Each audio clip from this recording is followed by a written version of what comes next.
Hello everyone, welcome to my channel. আশা করছি তোমরা সবাই খুব ভালো আছো আর আমিও খুব ভালো আছি। আগের দিন ব্লগে তোমরা দেখেছো আমি একটা বিয়ের বাড়ি ইনভাইট পেয়েছিলাম, যেটা অগ্রহায়ণ মাসের প্রথম বিয়ে বাড়ি ছিল। তো এটা হচ্ছে সেকেন্ড বিয়ে বাড়ি, আমার মামার বিয়ে, নিজের মামার বিয়ে আর কি। তো চলে এসেছিলাম আমার বিয়ের আগের দিনকে, যেদিনকে ঘাটকে, আমাদের এখানে যেটা আছে ঘাটকে নিমন্ত্রণ করতে যেতে হয় সেটার জন্য। তো আমি প্রথম মানে স্ত্রী হিসেবে কোনো কাজ করছি, আর এটা আমার বিয়ের পর প্রথম কোনো বিয়ের বাড়ি। তো আমার তো খুবই ভালো লাগছিল। তারপরে এই যে মাসি নিয়েছিল ডালাটা, আমার মায়ের নেওয়ার কথা ছিল, কিন্তু যেহেতু আমার মা আমার মেয়েটাকে ধরেছিল তাই আমার মা ডালাটা নিতে পারেনি। মা বললো তুই এখন নে, সকালবেলা নয় আমি নেবো। তো ডালাটা সেজন্য মাসিই নিয়েছিল। আর এই যে বাজিগুলো দেখছো সব এগুলো আমরা নিয়ে গেছিলাম, আমি বলতে বাবা নিয়ে গেছিলো, বাবার ভাই। তো প্রথমে বেরোনোর আগে বাজি ফোটাচ্ছিলাম।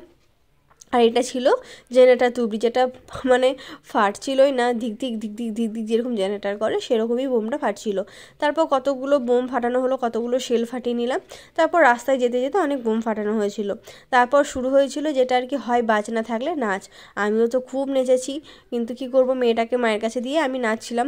আমার খুব খারাপও লাগছিলো, যেহেতু মেয়েটা মায়ের কাছে ছিল, মা কোনো মজা করতে পারছিল না। তারপর আমি একটু মতো নেচে মাকে বললাম তুমি আমাকে দাও, তুমি একটু মজা করো। আমার মা আসলে নাচে না, কিন্তু একটু তবু মজা হবে। আর এদিকে দেখো মাসি ডালা নিয়ে নাচতে শুরু করে দিয়েছে। আর এরা তো কি বলবো, সারা রাস্তা নাচ করছিল, এক ফোঁটা মানে থামেনি। আমি মানে বলছিলাম যে একটু থাম, ওরা কোনো মতেই থামেনি। ওরা তো নাচতে মানুষগুলো খুব মজাও করছিল। আর তোমাদেরকে ওখানে দেখালাম যে দাদু কেমন নাচছিল। তো সবাইকে এটা কি মজা করা আর কি, নিজের ছেলের বিয়ে যেহেতু। তো দিদাও নেচেছিল আর এদিকে দাদুও নেচেছিল। দিদা নেচেছিল বউ ভাতের মানে বিয়ের পরের দিন থেকে, আর দাদু তার আগেই নাচছিল, খুবই ভালো লাগছিলো। তারপর আমিও একটু নেচে নিয়েছিলাম। আর না, সত্যি কথা বলতে কি এখন আর ওরকম নাচারা হয় না, যেহেতু বেবি হয়ে গেছে আর শরীরটা একটু হলেও ভারী হয়ে গেছে। তারপর কি করব, খুব মানে বাজনার আওয়াজ লাগছিলো, আর মেয়েটা না প্রচণ্ড থাকছিল না। তো ওই যে বললাম, মেয়েটাকে নিয়ে আমি চলে এসেছিলাম বাড়িতে, আর মাকে বললাম তুমি গিয়ে একটু মজা করো যাও। তার আগে আমি ড্রেসটা চেঞ্জ করে নিয়েছিলাম, কারণ ওটাতে কমফোর্টেবল হচ্ছিলাম না। তাই ভাবলাম না, আগে এই ড্রেসটা পরে নিই। আর ও আর আমি এখানে খেলা করছিলাম, নিচে নাচ গানা চলছে, যে দাদু আর বাবা নাচ করছিল। তো ভিডিওটা আমি অন্যজনের কাছ থেকে নিয়েছি, তোমাদের সাথে শেয়ার করলাম যে এগুলো দেখতে না খুবই ভালো লাগে। আমি হয়তো মিস করছিলাম কারণ মেয়েটার জন্য, কিন্তু এগুলো দেখতে খুবই ভালো লাগে। কতটা আনন্দ হয় না, নিজের ছেলের বিয়ে বলে এরকম নাচানাচি করছে, আর মেয়ের বিয়েতে সবাই দুঃখ পায়, যেরকম আমার বাবা তো এরকম করতেই পারেনি। যাই হোক, ছেলের বিয়েতে হয়তো আনন্দ করবে। তারপর কি আর কোনো ভিডিও করা হয়নি, খেয়ে দিয়ে আমরা বাড়ি চলে গেছিলাম রাত্রেবেলা। তো পরের দিন সকালবেলা উঠে দেখি প্রচণ্ড ঠান্ডা, আর আমারও দেখো কি ঠান্ডায় কী অবস্থা, চোখ মুখ ফুলে গেছে। সেদিন না প্রচণ্ড মেঘলা করেছিল, মানে রোদ উঠেছে কিন্তু ঠান্ডাটাও প্রচণ্ড। সকাল থেকে মেঘলা ছিল, বেলা থেকে রোদটা উঠেছিল আর কি। তারপর আমি মাকে বললাম আমার যেহেতু যেতে একটু লেট হবে, তুমি চলে যাও গায়ে হলুদে। তো মা বললো না, তোকে নিয়েই যাবো। তো আমি বললাম ঠিক আছে তাহলে চলো, 5 মিনিট দাঁড়াও, আমি তো রেডি হয়ে গেছি, মেয়েটা ঘুম থেকে উঠলে মেয়ের সাথে মেয়েকে নিয়ে যাবো একবারে।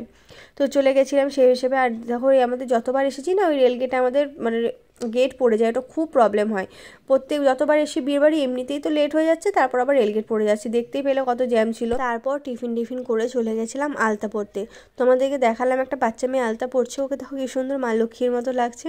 আমরা এদিকে সবাই নাচানাচি করছিলো, এদিকে মামার যে নিয়মগুলো থাকে আর কি গায়ে হলুদের আগে, সেই নিয়মগুলো চলছিল। তারপর গায়ে হলুদটা হয়ে গেছিলো, সেরকম কোনো ক্লিপ নিইনি, কারণ আমি মাকে বললাম তুমি এখানে গায়ে হলুদে থাকো, আমি যাই মেয়ের কাছে বসে থাকি, আমি সেটাই করছিলাম।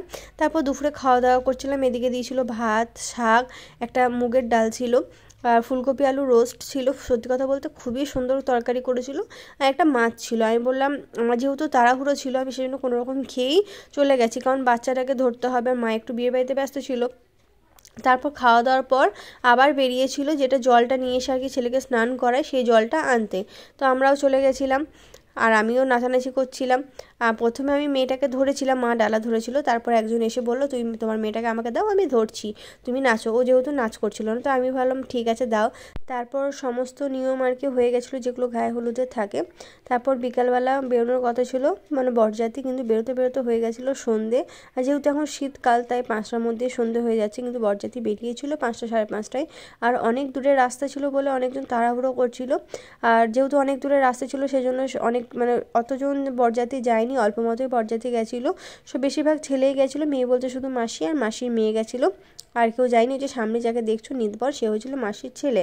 তারপর আমরাও বাড়ি চলে এসেছিলাম খাওয়া দাওয়া করে। তাই এটা হচ্ছে তার পরের দিন, যেদিন মামি ঘরে এসেছিলো, যেদিনকে মানে দিদা আর কি বরণ করে ঘর তুলেছিল সেই সব ভিডিও। আমার তো আর সেসব দেখা হয়নি, কারণ আমরা যেহেতু যাওয়া আসা করছিলাম, তাই এগুলো আমি যেগুলো ক্লিপ ছিল সেগুলোই তোমাদের ছোটো ছোটো করে শেয়ার করছি। তারপর দুপুরবেলা ওরা দেখছিলাম ঘুমাচ্ছিল, তো আমি ভাবলাম চলো একটু মেহেন্দি পরে নিই, কারণ বিয়েটা তো পেরোতেই চলো, শুধু রিসেপশনটা আছে, তো একটু মতো মেহেন্দি পরে নিই। আর কেউ তো মেহেন্দি পরানো ছিল না, আর ভালো মেহেন্দি আমি নিজে পরতে পারি না, তাই ভাবলাম ওদের কাছেই পরে নিই একটু মতো। ও ফ্রি ছিল, আমাকে একটু পরিয়ে দিয়েছিল। তারপরে বিকালবেলা দেখছিলাম মামার মামি নাচা করছে, মানে মেহেন্দি পরার কিছুক্ষণ, মানে ওই আমি যেহেতু মেহেন্দি পরতে বসেছি 4টের সময়, তারপর দেখছি মামার একটু 4:30 5টার সময় করে নাচানাচি শুরু করেছে, তো আমি ওগুলোই দেখতে চলে এসেছিলাম, আর খুবই ভালো লাগছিল দেখতে।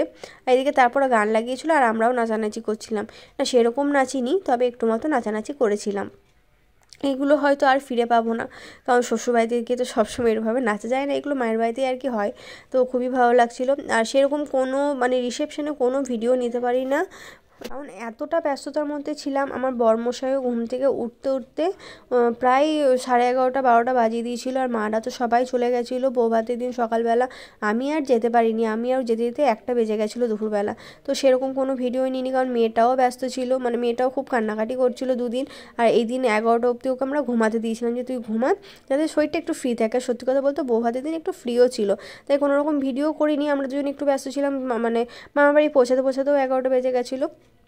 তারপর রাতে একটু মজা হয়েছিল। আর তারপর পরের দিন এই দেখো ওরা খেলা করছে, এটা পরের দিন নয়, মানে বৌভাতের দিনই ওরা খেলা করছিল, সেজন্য যেতে আমাদের অনেকটা লেট হয়েছিল, আর কোনো ভিডিও নেওয়া হয়নি। চলো, মামার বিয়েটা এইভাবেই কাটলো। দেখা হবে কোনো নেক্সট ভিডিওতে, যদি কোনো মামার বিয়ের ভিডিও পাই তোমাদের সাথে আবার শেয়ার করবো। চলো, টাটা।